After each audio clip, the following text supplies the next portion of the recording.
Charles Sobhraj एक ऐसा आदमी जो ये वचन देता था कि मुझे एक आदमी से मिलवा दो और थोड़ी देर में वो मेरा फैन हो जाएगा, मेरा मित्र बन जाएगा, मुझसे प्रेम करने लगेगा और उसकी थोड़ी देर में मैं उसका मर्डर भी कर दूंगा, उसको लूट के भी चला जाऊंगा। 10 साल की उम्र में पहली हत्या करी थी। एक बच्चे को मारा इसने और बच्चे को मार के अपना खुद का भी बचपन मार दिया, क्योंकि ये इसका पहला मर्डर था। बच्चों के लिए मारपीट करना आम बात है, रेयर नहीं है। बड़ी अमेजिंग कहानी है चार्ल्स की, कैसे चार्ल्स शोभराज बना है।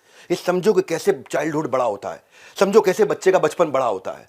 हमसे भी जाने अनजाने में कई गलतियां हो जाती है जब हम बच्चे को वो जो लव, इमोशनल केयर, अफेक्शन है नहीं देते तो। एक आदमी खून कैसे कर सकता है ये समझना मुश्किल है, पर एक बच्चा खून करेगा ये समझना असंभव है। ये बहुत रेयर है। बच्चा मारपीट कर सकता है, जान से नहीं मार सकता है। छोटे छोटे अपराध तो वो करता रहा, लेकिन जब वो 10 साल का हुआ तो वो देखता था उसके जो पड़ोसी था, वो पड़ोसी अपनी बेटी को बहुत प्यार करता था। बेटी 6 साल की थी, इतना प्यार करता था, इतना प्यार, इससे रहा नहीं गया। इससे बिल्कुल नहीं रहा गया। फादर को प्यार करते देख करके इसको इतना गुस्सा आया कि इसको प्यार नहीं मिला, इसको बच्ची को कैसे प्यार मिल रहा है, मुझे प्यार नहीं मिला। समझिए, मैं वीडियोस बनाई इसलिए रहा हूं कि हम देश को आगे बढ़ा सकें। हाँ, इस चैनल पे जो लॉयल व्यूअर्स है ना, उनकी जिंदगी बदलना चाहता हूं मैं, इसलिए हर संडे सुबह 8 बजे आता हूं। एक एक्सटेंसिव पावरफुल रिसर्च के साथ आता हूं। हुआ ये, इसने 6 साल की बच्ची को उठाया, बिस्तर से लेकर के बाहर गया और जाके कुएं में फेंक दिया। मर गई वो कुएं में। उस समय उसकी उम्र 10 साल थी। वो पावरफुल फील करना चाहता था। पकड़ा गया, किसी ने देख लिया उसको ले गए उठा करके। बाद में उसे जब कोर्ट में लेके गए तो 10 साल का था, मुकदमा तो बनता नहीं था, लेकिन बाल सुधार गृह में उसको रख दिया। और काउंसलर ने बोला कि चार्ल्स ने ये सब कुछ खुद को रोमांचित करने के लिए किया है। ये जेलसी थी उसके मन में, और घृणा इंसान से क्या क्या करवा सकती है आप समझ सकते हैं। हाँ, जब पहली बार चार्ल्स ने बच्चे को जान से मारा था ना, तो उसने एक जान नहीं ली थी, 2 बच्चों की जान नहीं ली। एक हत्या नहीं मानी जाएगी, वो 2 हत्याएं मानी जाएंगी। एक जो उसके अंदर का अपना बच्चा था, उसने उसकी भी हत्या कर दी, और उस बच्चे की तो करी थी। तो बचपन में जब शोभराज ने अपने पिता का उसको प्यार नहीं मिला ना, अब वो प्यार करने वालों को अपना दुश्मन समझने लग गया। इसलिए जिस पिता ने बचपन में मारा ना, आगे चल के दूसरी कहानी में आप सुनोगे, उस पिता की गर्लफ्रेंड का इसने दूसरा मर्डर किया।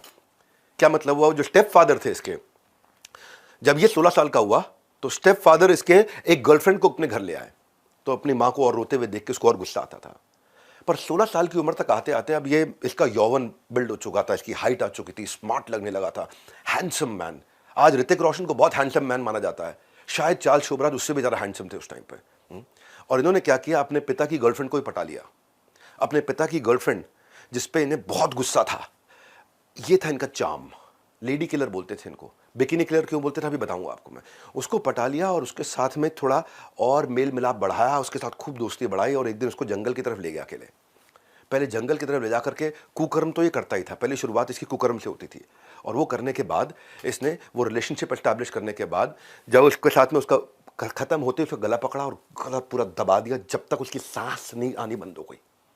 तड़प तड़प के जब वो हिलना बंद हो गई, तब उसका गला छोड़ा इन्होंने। और उसके बाद पत्थर मारे सर पे, चट्टाने पत्थर मोटे मोटे मार मार के उसका सर फाड़ दिया, और फिर बॉडी को पेड़ से लटका दिया। अब पकड़ा गया। ट्रायल के समय में चार्ल्स ने कहा कि इन गुनाहों की सारी वजह मेरा पिता है, मेरा बाप है, एब्यूजिव फैमिली। चार्ल्स के चार्म और इस तरह के इमोशनल कमेंट को देख करके कोर्ट ने बोला भाई इसको साइकोलॉजिस्ट की ज़रूरत है।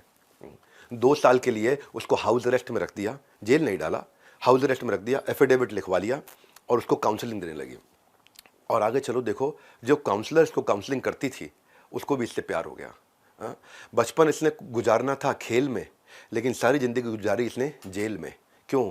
चार्ल्स के गुस्से की कीमत जो थी ना, उसके गुस्से की कीमत बहुत ज़्यादा थी, किसी की जान की कोई कीमत नहीं है उसके आगे। सैडिस्ट मेंटालिटी, ये था मेरा दूसरा अध्याय, कि दूसरे के दुख से खुद को आनंद मिलना, वो होता है सैडिस्ट। वो उसकी हाइट पे था, खून करके सुकून मिलने लगा था इसको।